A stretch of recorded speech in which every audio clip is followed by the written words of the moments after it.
The research team, be it our European research team or the St. Petersburg research team, go to various museums. I do not recall the names of every museum we go to, sadly, but just like the Polish museum in Gdynia, where we were working on the Błyskawica, there's French museums we work with as well, and that goes both for World of Tanks and World of Warships. And this cooperation is always working very well for us and for the museum.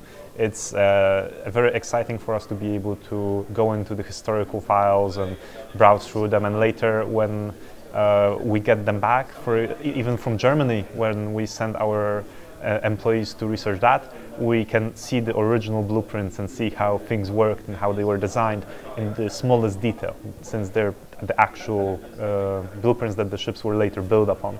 So the cooperation is very mutual.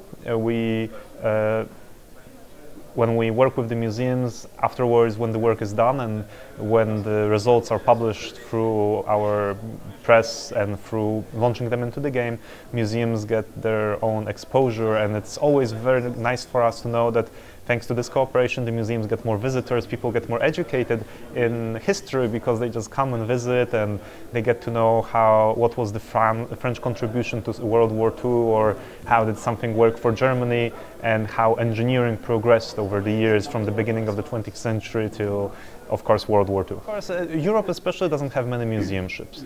In the US you have more museum ships like the aircraft carriers, the battleships, even the sunk museum of USS Arizona, which is on the bottom of Pearl Harbor. Those are, of course, sad monuments very often, and monuments of war, but they're very educational. In Europe, we don't have that many, especially there is no big museum ships.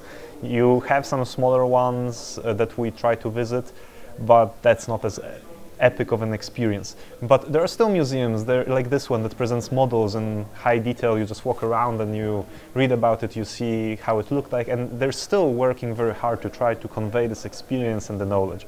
So it's always very hard work from the museum side to try to make it more exciting without having the option of actually presenting the vehicle, like the Bovington Tank Museum that we're working with. They're able to make the Tank Fest where they actually roll the tanks, they show it, and that's of course very exciting as you see it actually live and working after so many years. With ships it works a bit different, sadly, but it's still amazing, and it just requires different kind of work. That's why we, for example, worked with augmented reality.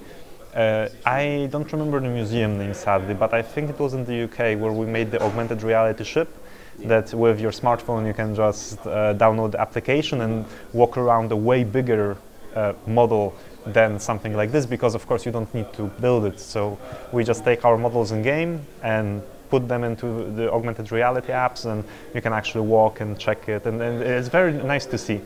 Some of the apps you can actually download, and you can do it in the privacy of your own home, although you should go outside most of the time because they're quite big.